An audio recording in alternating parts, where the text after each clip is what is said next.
Hello and welcome to the second episode of AI and Digital Trust, Future Proofing Your Boards, where we talk about the latest AI, cybersecurity, and business trends and how to equip your board to face what is coming, what is happening in the world right now. Today, our guest is Jeff Sloan. So, Jeff is a transformative leader in the fintech space, known for reshaping industries with visionary strategies and relentless execution. Under Jeff's remarkable decade long leadership as CEO, global payments evolved from a traditional $2 billion payment processor into a $9 billion technological powerhouse that's reshaping how the world conducts business. His masterful orchestration of game changing acquisitions, including Heartland, TSYS, and the recent $4 billion Evo payment deal, didn't just make headlines, they rewrote the rules of the industry. But what truly sets Jeff apart is his uncanny ability to see around the corners. During his tenure from 2013 to 2023, he didn't just lead global payments to Fortune 500 status, he delivered an exceptional 16.5 compounded annual stock growth rate, outperforming both competitors and market indices. This wasn't just luck, it was the result of bold vision combined with precision execution. Jeff's story began at Goldman Sachs, where he pioneered the financial technology practice, architecting transformative deals that would later shape the entire payments ecosystem. Today, he continues to shape the future of fintech as a distinguished board member, venture capitalist, and a thought leader. Welcome, Jeff. Thank you guys for having me. Absolutely. So first and foremost, we like to ask, what was that journey like? You have attained so much success, made so much impact, and you have crossed over multiple domains like finance and technology, leadership. So what was that journey like? How did you get started? How did you get to where you are today? Well, I actually have had three separate professional careers during the last one third of century working. I first started out as a corporate lawyer for a few years after graduate school. And to be honest, I really liked what I was doing. I thought it was very stimulating and challenging. I really liked the people I was working with. In fact, I'm still in touch here a third of a century later versus the early 90s when I started working with some of those people. But I really felt at the end of the day that I wasn't using some of the strategy and sales skills that I really wanted to refine as I moved throughout my career. And that really led me in the early to mid 1990s to move into investment banking, which was my second career. And I was there for the better part of 2 decades, from the early 90s into 2010, when I joined Global Payments, first as the president and COO, and then, as you say, a few years later as the CEO. And I think the one thing that's common in those changes in those three different careers is I really enjoy, being comfortable in uncomfortable and changing environments. I like doing different things. Feel like I'm pushing the envelope of my skill set.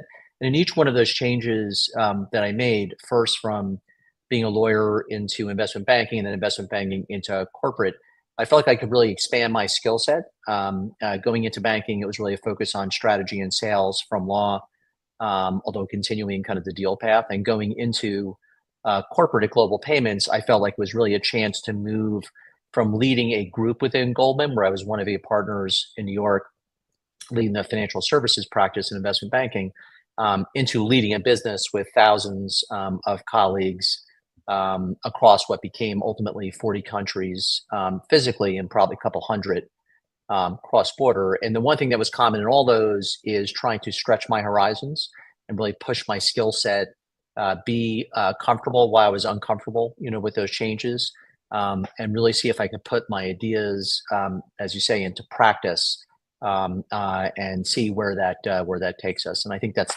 probably one of the things that's common across all three businesses. Yeah, this is fascinating, Jeff, where you proactively developed those T-shaped skills and I was curious, during your childhood, in your school period, were you also like that, where you were doing different things, or when you enter into college, then you literally went into different areas? Because as someone say, the brain is malleable, where you can mold the brain, the way you want, because brain wants more, as much as possible, the variety as possible. And then there is another school of thought where there is an intrinsic motivation, where the way we are built up, each person is unique. We want to do something different. So how was your childhood? In your school, lower school, middle school, high school, were you also like that, or it completely changed once you came out of the college? No, I really wanted to do different things when I was in university. So, for example, I earned 2 degrees when I was in college. I started out as a history major and then moved into finance in business after my freshman year. But I didn't leave the history side, so I actually graduated with a BS in economics and finance, as well as a BA in American history. So I really like to do a lot of different things, and you guys can probably tell I get bored pretty easily. So I think having the ability to have a heavy workload, but be tested in multiple different ways, I think there's something that's in common. I think now, that I'm not working corporate full time over the last 18 months, I continue to kind of stimulate that part of my brain through triathlon and racing and things like that. So I think that swim, bike, run is another good example of, while it's all exercise, it's another example of, three different, kind of skills that you're testing more or less at the same time. So I think doing a lot of different things really kind of keeps you on your toes, and I hope keeps you young. We'll see how time goes on. And, but, I feel like that keeps me engaged. And I think that tends, at least for me, to really produce the best result. Right. Yeah. Yeah, we have several members on the LinkedIn Live event here. Diverse section of the population, board directors, CIOs, CTOs, CCOs, lead architects, etc. Where they are very much relentless in terms of personal growth. They have deep commitment on personal growth. And now, I also believe that even when someone is a CEO, you also personal growth also matter during the CEO career as well. Maybe if you can share one or two items that you literally worked during the 10-year period from the personal growth standpoint, because that is also an important measure even during the CEO succession planning, how energetic the CEO is, how in terms of being relevant to the all the stakeholders, consumers, employees, regulators, etc. What are the one or two skills you identified that you really need to work on? Maybe if you can elaborate on that.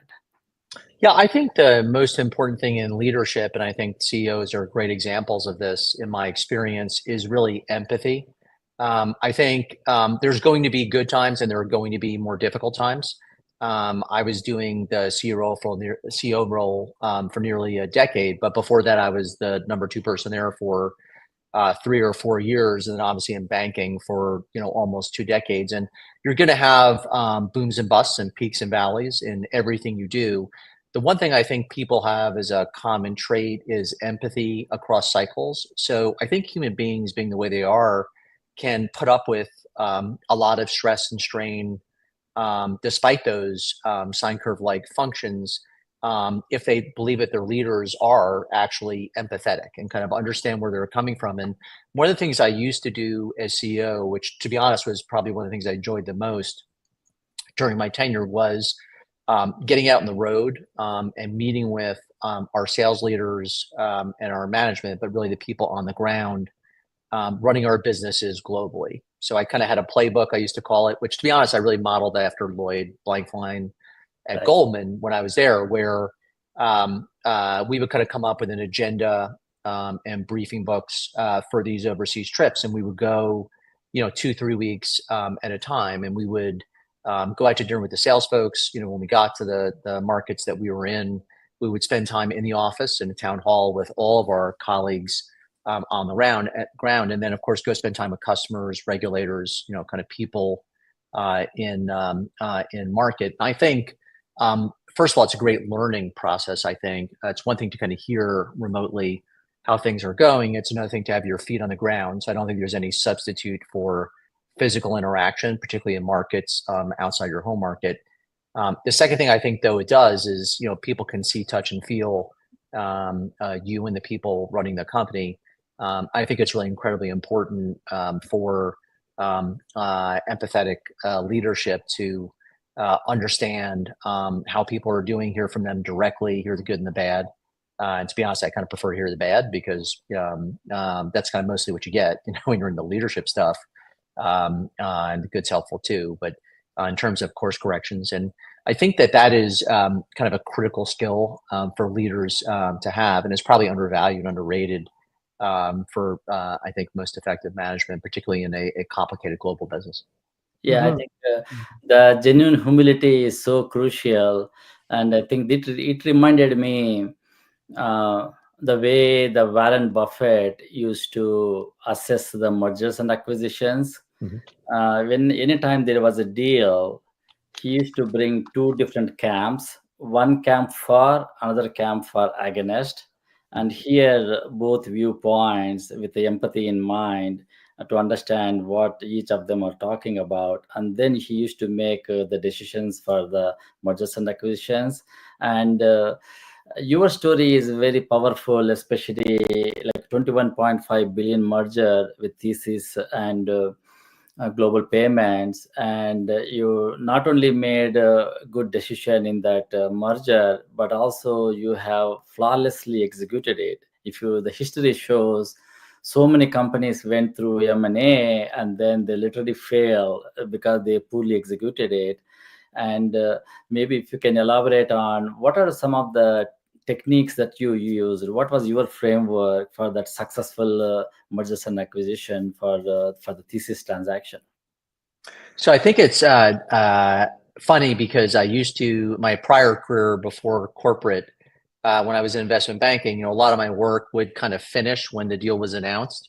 Right. And I used to say, at Global Payments and running a company, in mergers, the work really begins, when the deal is announced, then obviously accelerates, I believe, after closing. So one of the things we were most proud of was our ability to effectively manage transactions from the start all the way through to, as you say, kind of years post completion. I think the way we did it is you really need to set the tone from the top. So regardless of the size, whether it's TSYS or something else, regardless of the size of the transaction, establishing accountable working groups for different streams like finance, accounting, sales, marketing, go to market, that kind of thing. Establishing groups like that up front. And we used to say kind of the best of both companies. And we really meant that. We were stronger as one combined company than we were separately as two different companies. And one of the things we were most proud of, which I think is a key attribute of successful integrations, as you say, is the people running our businesses for many years after the closing of the transactions were people who came from both companies, not just from Global Payments, but from Global Payments and TSYS, from go all the way back 15 years ago to APT and the like, from Evo more recently. So our ability to identify, retain, motivate people who came across through these partnerships, I think is a critical attribute of successful integration. And I think also is something that people generally don't do well and is a testament to our ability to manage the cultural integration, which is one of the trickier things when you're doing those partnerships. And tone comes from the top. I think you have to sit and lead in these meetings, getting on the ground, like as I alluded to before, to go to all the big centers of the company you're partnering with early on, and describe, our view of culture, values, philosophy, what's good behavior, what's bad behavior, that kind of thing is critically important to success. And during that period, were there any scenarios where board was able to provide the required air cover that management required, or was scenario it was very much you really doesn't need any air cover and the whole thing went through flawlessly?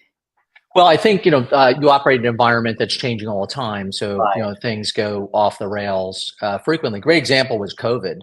So, we announced the TSYS merger in the fall of 19. And of course, by the spring, by March or April of 20, you had the first pandemic globally in more than 100 years.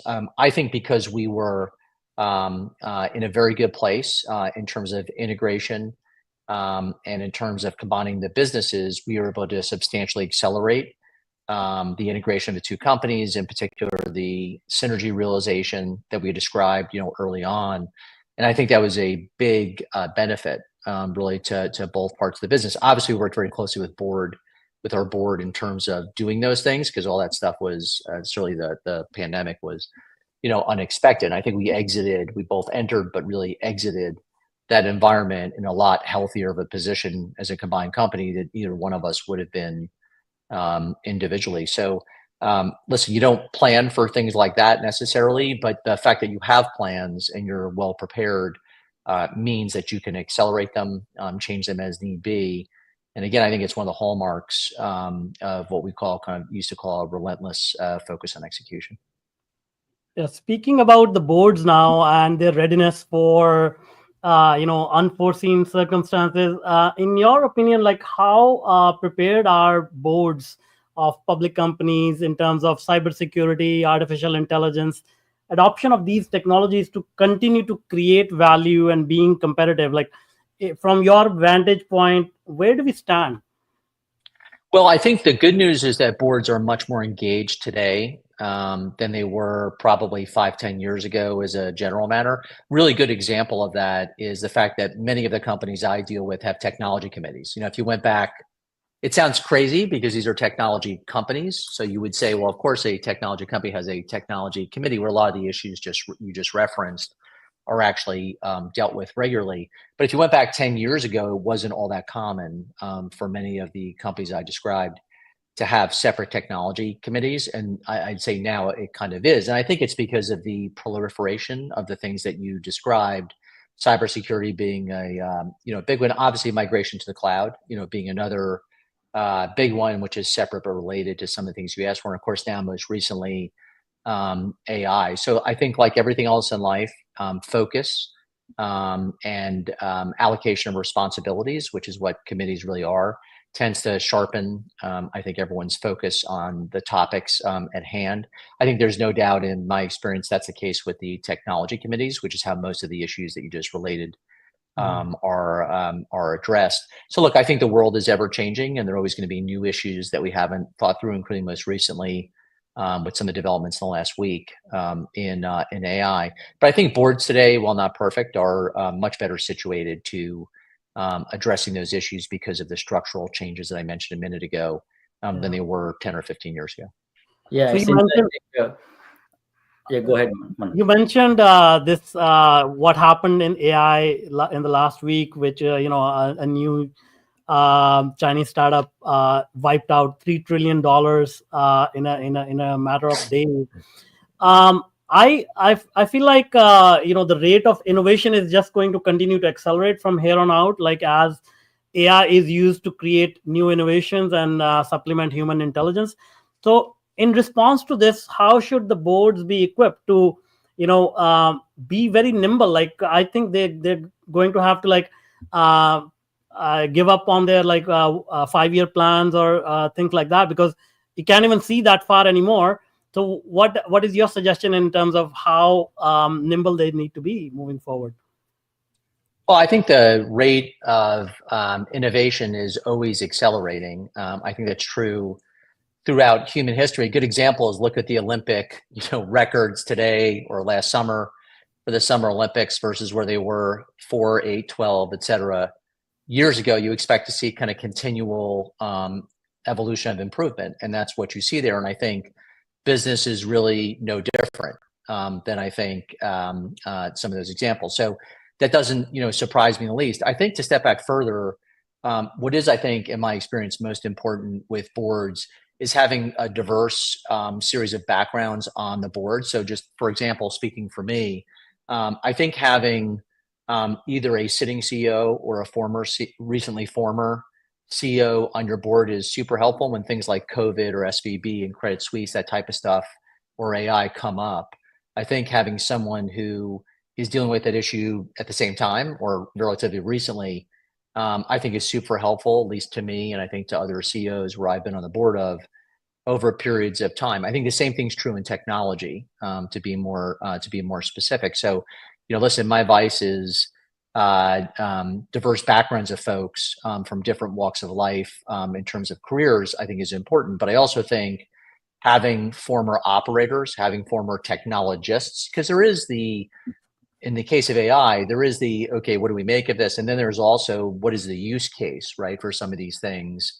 And I think when you think about what are the use cases, I think having folks with operating technical leadership experience on those types of novel topics is super helpful to people who are running large, complex public companies and even private, but certainly public companies today. So that's how I would look at it. That's been my experience. And I expect to see the rate of pace of change continue to accelerate, which, to be honest, is a good thing because it gives us opportunities to, gain share.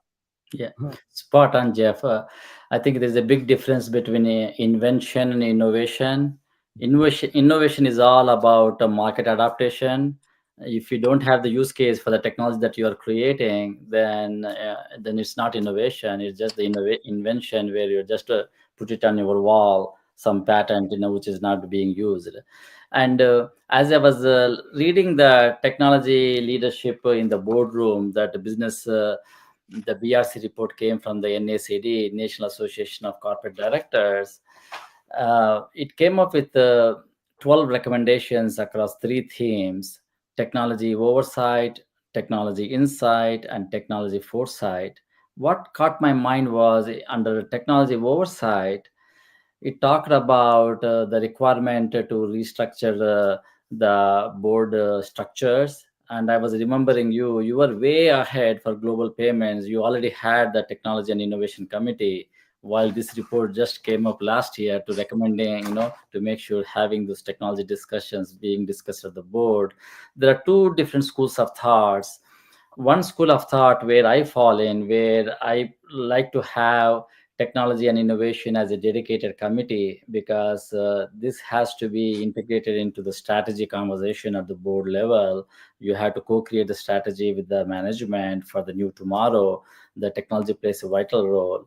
There's another school of thought where you can have specific elements of those technology discussions. You can put it into various committees, whether it is the risk committee, audit committee, or human capital committee from the talent standpoint, etc. What is your take on that? Do you prefer a dedicated committee, or any thoughts on that based on? It really did. Yeah. Yeah, I think it really depends on the culture of the board and of the companies and of the management team that you're dealing with. I've done it both ways. I think for companies that are less technologically advanced, then I think having a technology committee makes a lot of sense, right? Because it's concentrated in kind of one environment. It's clear who's accountable. Now, to be candid, there's going to be financial risk elements and operating risk elements of the technology that may or may not make it to the tech committee, and they may be in the risk committee, they may be in governance, they may be in audit. So it's never a perfect, I think, solution for all risk, or all issues that are coming down. But I would say that for companies that are fundamentally technology companies that kind of really get it, that have been on top of the issues, then I think it's absolutely fine, to have it in risk, executive, and kind of other committees, because those companies are already well situated when they think about, kind of their core business is some of the technology related matters like AI that you just referred to. So those guys are much more comfortable, I think, as institutions, undertaking that. And you're never going to have every issue in one committee anyway. As I alluded to a moment ago, there are financial elements of risk. There are geopolitical elements of risk. Those probably don't belong in the tech committee. So you're going to have some things that necessarily go to, and it's good to have, I think, different eyes on, additional eyes on different things. And then I would say most boards, and the boards I've been involved with, do invite all directors to all committee meetings, which we did. And I found that to be super helpful. So a lot of times the tech person sits in on other risk related committees, which I think is a good thing too. So, I don't think we have to be particularly formulaic about it. At the end of the day, I think the most important thing is the culture and values of the board, of the company, of the management team that allows all these folks with diverse backgrounds, opinions, experiences, et cetera, to be able to work collaboratively together to get the best result. I think that's the best way to get the best result, rather than formulaically saying it needs to be in this committee or needs to be in that committee, or we need to have this, that, or the other. That's been my experience. Right. So Yeah. you so, Go ahead. No, oh, please. so you brought up culture and values quite a few times, right? So how do you maintain that? First of all, how do you understand what is the culture? Because I see a lot of people are confused about a common view of what our mission is, what our culture is, what our values are. So how do you extract that? And then secondly, how do you get people to commit to it? Because once again, it's one thing to say, okay, let's 5 of us or 7 of us, a small group of people commit to these values. But when it comes to like tens of thousands of people, like how do you make sure that everything is aligned with that North Star? Yeah, I think when we got to global payments, just for example, because I think it gets your question, I thought we had a good culture, but we went about fairly quickly making sure we kind of refined what the culture was. So we laid out in very succinct, and I think when you're operating as we ultimately were across 28 markets, 40 markets physically, and probably a couple hundred cross border, but we had people in 40 different markets on the ground. And then we probably spoke daily 30 different basic primary languages. You've got to answer your question, I think, very quickly make it very simple to kind of understand what the culture is, what the mission and value of the companies are, and if those translate, readily into the various languages and cultures in which you're operating. So in the case of global payments, when I was there, that was things like, make it easy to do business with us, right? So be a good partner. Things like be personally accountable for good results. Focus on growing, but growing the right way, profitably and sustainably. And make you're responsible not just for your own success, but the success of your peers, as well. We found that we went to translate some of these things into different languages and cultures around the globe. Some worked great and some did not. So we would refine those every year. We would refine our messaging, we call them our business principles. Every year we would refine the cultural mission and value statement just a little bit. I don't think you want to wholesale change it, but a little bit, to reflect the changing landscape, but also to reflect how those were communicated in different markets around the world. Then the other thing I would say is, I think you need to highlight to folks what is good behavior and also highlight what is not good behavior.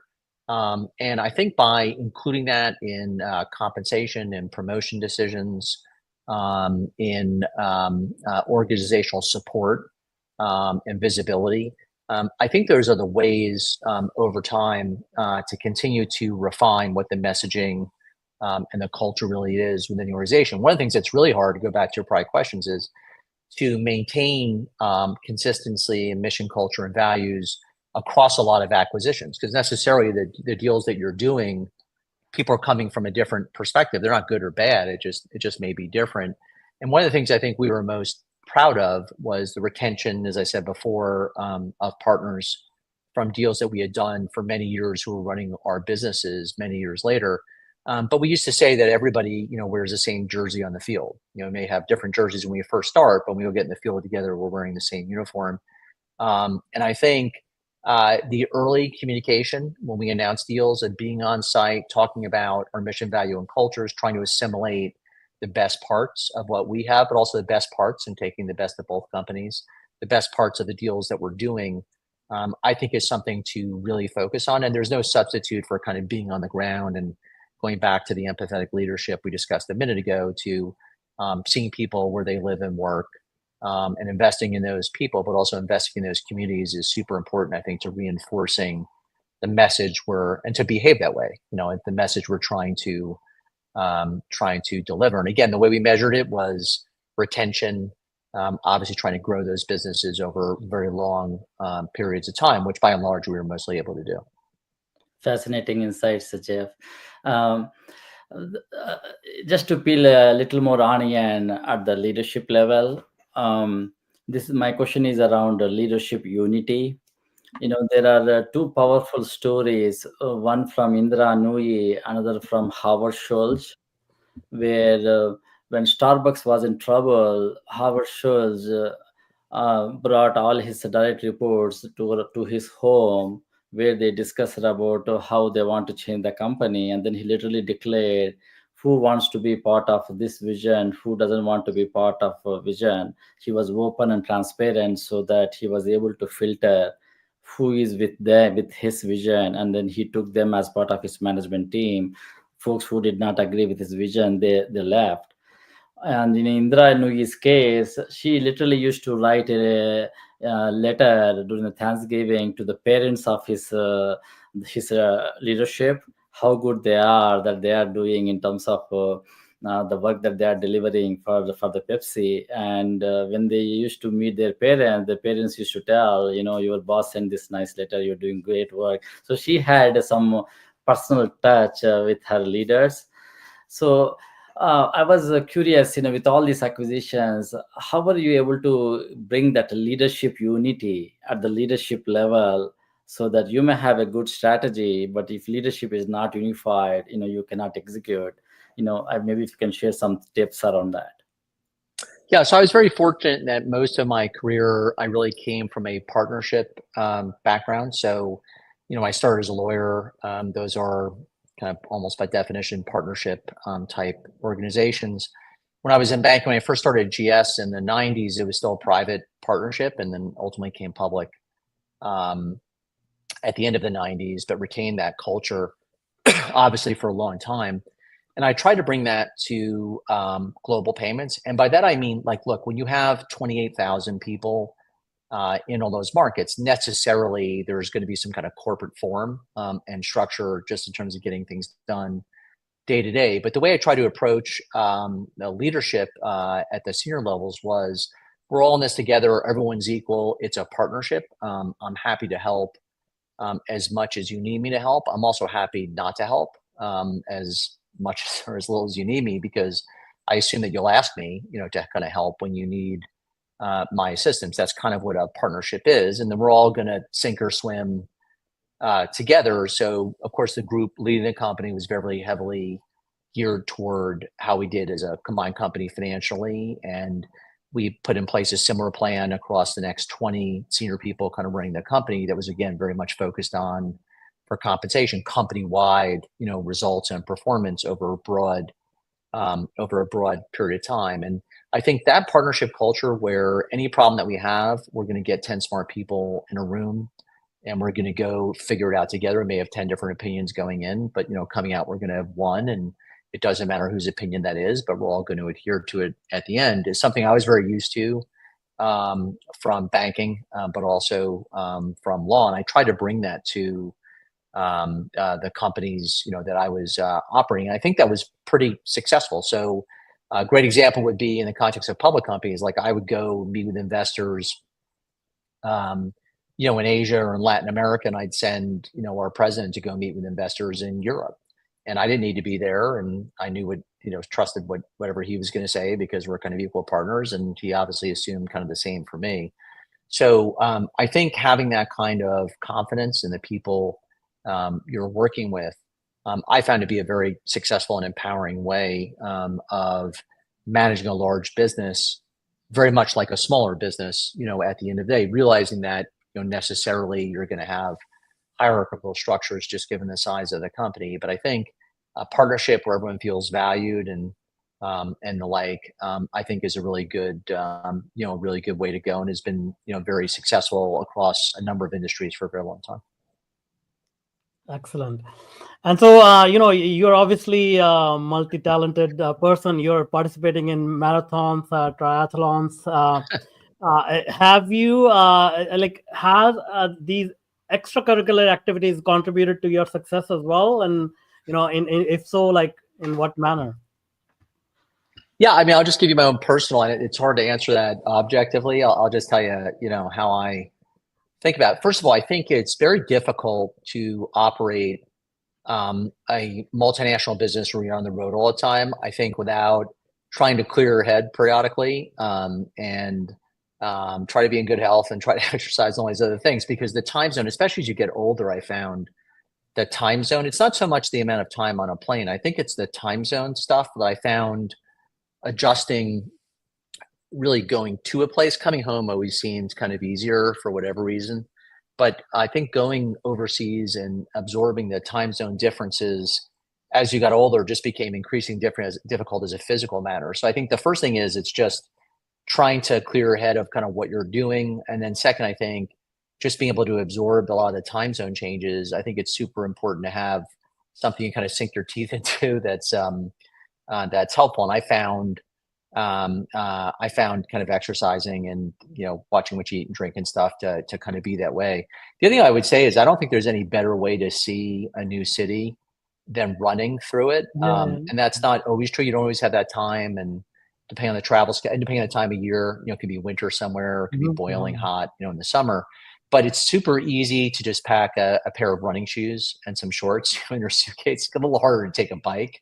Not Yeah. every place has a pool or anything. And then also as a time of year thing, that would be easy too, if they all did, or if it's a pool like a lap pool or something like that versus just a fun pool. So I think having something like that, I think is super important and helpful. And I also think it just, you can do that with colleagues, as I used to do. So I used to run with a lot of folks in the local kind of offices and stuff like that. And in addition to being a great way to see the location you're in, I think it's a great way to bond with the people you're working with. We used to have charity bike rides in the UK, in the Midlands in particular, for children's cancer charities and that kind of thing, when I was at the company. And I thought that was a great way to spend a day or two, with the local folks in where they live and work, and kind of making a difference, I think, in those communities. So I'm a big proponent of it. At the end of the day, I think people really enjoy it, but I also think it's a great thing to do, as friends and colleagues. And I used to think of work really as a family. It doesn't mean you don't have kind of trying times as families do, but I do think it means spending time outside the office in those kind of environments, I think, is a really good, really good bonding experience. Yeah, Jeff, the Ariana Huffington needs to know your story. She's doing amazing things at Thrive around the mental health and everything else, so it's fascinating. Now, one question I have is around velocity of change. You are one of those leaders who have very deep financial services industry expertise. And, if you look at the last 5 years, there were a lot of regulatory requirements. And obviously, the next 4 years will not be that much of regulatory requirements. And when you look at the banks, obviously, most of the banks in the last decade behaved like order takers, meaning whatever the regulators were asking them to do it, they were implementing it rather than they being staying ahead of it. As a global payment CEO during your 10-year career, what strategies you used to make sure you are ahead of the regulations so that the product that you are developing are more meaningful for the banks that you are serving? And at the same time, when we look into your interactions with the board, how did you balance the investment in the legacy technologies versus the investment in the new technologies, where you have to make the right capital allocation decisions, and having that your financial services background and leading with the software company, the SaaS company? You were a SaaS company even before the word SaaS was coined. Yeah, some of the things you have seen will be very much helpful for the audience here on this LinkedIn Live. Yeah. So on your first question, I always liked operating in regulated environments, and the reason for that was I welcomed the feedback, of outside parties to kind of come in and telling us how we could be better, and I think that made us a better company in the markets we're in. So I think the higher the bar, the better for us, and I like complexity. I think complexity is kind of our friend. And the more we can do better, I felt like made us a better business. I think that's true whether it's the governmental regulatory environment or whether you just have smart, sophisticated clients. For example, as I did at GS and we did at Global Payments, I think it makes you a better company because you need to understand how to manage those risks and those rules and exceed expectations around them. So I think that's actually a really good thing, to be honest. And I really enjoy doing it. On your second question, I would say it's a really delicate balance. What you typically find is there's a fair amount of technology debt in most existing businesses that have been around for a while. When I was at Global Payments, we're kind of the same age. The company and I were both, kind of near 60 now at this point, but certainly at least half a century old, when I was most of the time when I was there. And I think, the majority, called 2/3, 70%, of the investment you're making is what we used to call kind of keeping the lights on. And that's, compliance, running the railroad, kind of on time, making sure the trains kind of get where they need to be, not dropping transactions, those kinds of things. And our goal over time was to increase the percentage of investment toward, new products. And we went about that a few different ways. The first thing I would say is seeding products and decisioning where you felt like there would be a fast return. But if there's no fast return, then you need to kind of fast fail. And that's kind of a Silicon Valley comment. You don't want things to linger if they're not working. And to be honest, if you're not failing, you're not trying hard enough, right? So there's a certain amount of, hey, I tried and it didn't work, kind of stuff. Then I think there's a group of things that you can do via R&D that you can do via an M&A as well. So there were certain products that we ended up buying, which arguably were just R&D, alternatives at the end of the day. But we felt like it was important to be in market more quickly by buying those products and services than by building them or organically. And then there were longer term trends, which were more M&A like rather than product R&D type like in the case of APT and PayPros, like in the ISV based markets where, our perspective was software was going to be an incredibly important part, first partnered and then owned through Heartland. Software was going to be an increasingly important part, of kind of what we were doing. So that was one good example of an investment. Then there was the view of omni-channel commerce, which we accelerated a little bit through Heartland, through TSYS, through Evo, into B2B payments, which we accelerated through Mineral Tree, and again, Evo and TSYS. So I think if you break it into buckets, which is accelerated organic investment, so taking that 30% up to of the capital budget up to a higher number, coupled with R&D buys, which are kind of M&A, but really are product R&D buys, up to thematic purchases or acquisitions around things like software partnered and owned, omni-channel commerce, and then ultimately kind of B2B toward the back end. I think placing multiple chips, kind of a multiple bets on the table is an important thing to do. I think it's important to fail fast, but I think it's important also to be looking out 3 to 5 years and ask yourself, where is the business, likely to be? You're going to get some of that wrong, and that's fine. As I said before, I think if you're doing everything right, then arguably you haven't tried hard enough because something should go wrong, in the things that you're doing if you're trying to kind of lead the market. And I think we were fortunate. I think we were super fortunate to be able to make more successful bets rather than losing bets. And I think that's ultimately what it's all about. Awesome. So we are coming close to the end of the interview. We'll take one question from the audience as well. So if you were advising a board today on AI governance, what is the single most action they should take right now?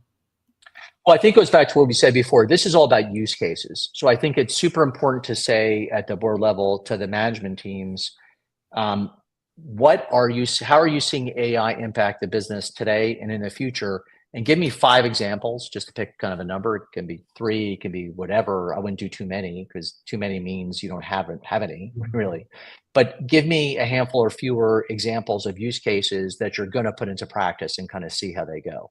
And I think in financial services in particular, as distinguished from healthcare, and other businesses where they're slightly different, but I think in financial technology, in particular, I think it really is all about use cases. I think customer service is like an obvious area where we need to be thinking about plowing ahead more quickly in AI. I think coding with the right kind of supervision and safety and quality oversight assurance is another great example where a lot of basic code can be written kind of artificially without human interaction except for oversight on the safety and security part.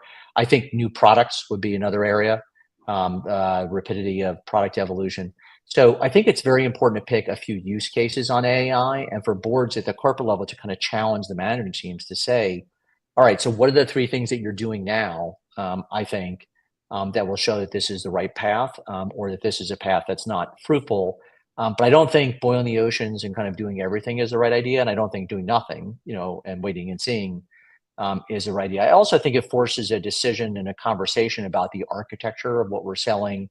Back to the tech debt point, how much of it's cloud, how much of it's in a modern environment, a modern language. If it's not, it's very difficult to do some of the things that we were just describing, a minute ago. So I do think it prompts the broader question of what is our longer term, meaning 3 to 5 year technology strategy. But in any event, it's a series of use cases, and I think that's how I'd view it. Yeah, I think you nailed it, Jeff, in terms of the use cases. It's a fascinating story within IBM. We had a client zero use cases where we almost saved up to $4 billion by implementing AI within IBM. And there is a good story here when the CFO of IBM told the CHRO that you need to take less than last year. This thing went on for 3 years. And then the last year she said, I can't do with less money, something like that. And then Arvind Krishna came in and said, why don't we use AI and see if they can get some productivity savings out of that? And literally, they were able to save a lot of money on the HR use cases, where today we can ask a question. If I need a Python engineer, you can just ask a question. I need a Python engineer. Immediately, it will open up the requisition. And then from the requisition, it will go to candidate selection and then scheduling the interviews and then onboarding the candidate. Everything is done in a matter of 30 to 45 days. And this goes back to, having the agents doing most of the work while the human just asks the question. So it all goes back to the use cases that are so important. It's all about the application of the technology, not the technology by itself. Right. Awesome. Well, this has been such a great conversation. Thank you so much for your time and sharing your wisdom and your experience. Now, before we let you go, can you tell us if people want to reach out and they want to connect with you, what is the best way to get in touch with you? Yeah, best way to get in touch with me is really via email. So going back to my banking days, I'm pretty responsive to my email stuff. So my work/personal email is Jeffrey.Sloan, then the number 10 at gmail.com. Obviously, I look at LinkedIn, of course, and everything else, and you can leave messages there, and I try to be just as responsive there. But I think email is always very good. If not, you can try LinkedIn, and I'll try to catch up with you then. Yeah, I think, Jeff, your wisdom is so much that I'm still hungry with my questions. So I think I still have 12 more minutes. So I want to pick up your brain as much as possible.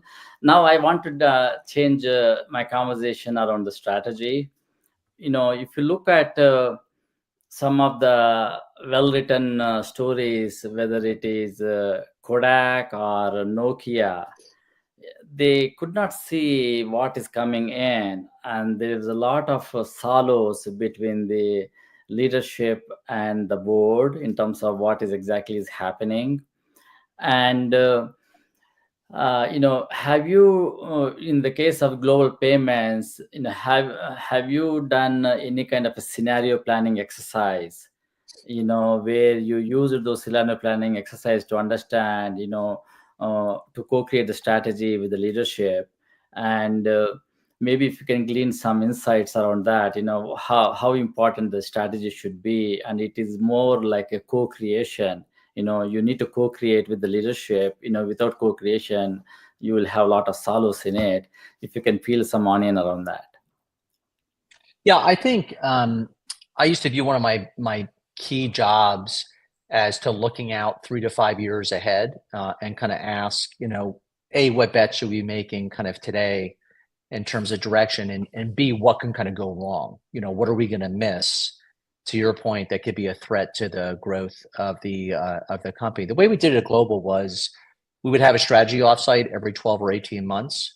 And look, we would talk about strategy a little bit kind of in every board meeting, but I would say more generally, having a specific strategy session, generally offsite in a different operating facility of the company, so the board can see, not in Atlanta, so the board can kind of see what's going on, meet the managers, kind of hear from them directly, kind of where they live and work, I think is a little bit of the empathy thing that we talked about before.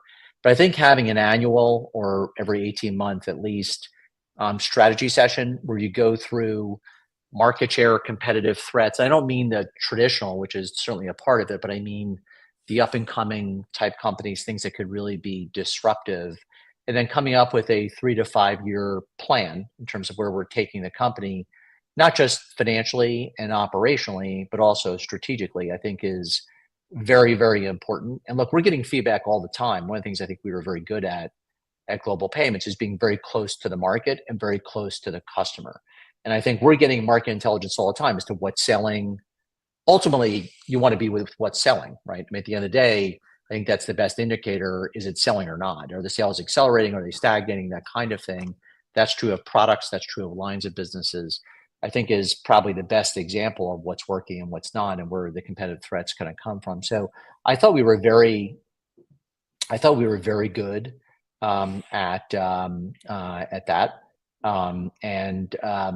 I think having that kind of a focused session where you spend like a day and a half just talking about, the strategy of the company longer term, not how the budget's going, not the P&L, et cetera, I think is super important for companies. Now, there are other companies that kind of talk a little bit about it every quarter and kind of do it that way. But I think you kind of run out of time when you do stuff like that. And I think if you do it that way, you tend to default back into the, hey, who do you see today, rather than kind of the longer dated, what might be around the corner. But I've seen that work too. I just think it's when you're sitting in a room and you have a bunch of smart people kind of weighing in for a day and a half, that tends to be, a very refreshing way to do it. Yeah. Now I have a little bit of a like a two-part question on that strategy piece, Jeff.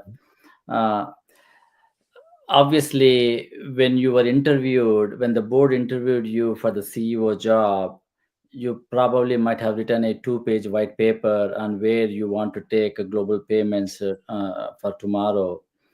And is that whatever you wrote in the 2-page document, did it stay the same over your 10-year period, or were there scenarios where somewhere you had to make a strategic pivot to what you wrote? That is one part of the question. And then the second part of the question is really hot. It is a burning issue these days. This is more about the CEO succession planning, where if you look at like a decade ago, HP had a CEO succession planning failure. And now currently you have seen well-known companies like Disney and Starbucks, they literally failed in the CEO succession planning.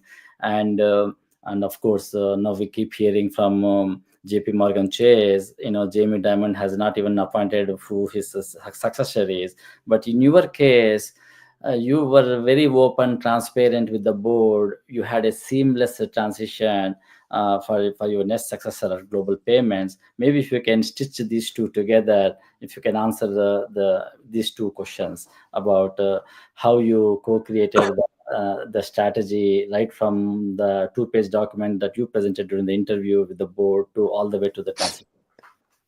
Yeah, I think on the first part of what you asked, look, the market's open every day, right? So the market changes continually, and you're getting feedback from your customers, from your employees, from the market as to what's working and what's not working.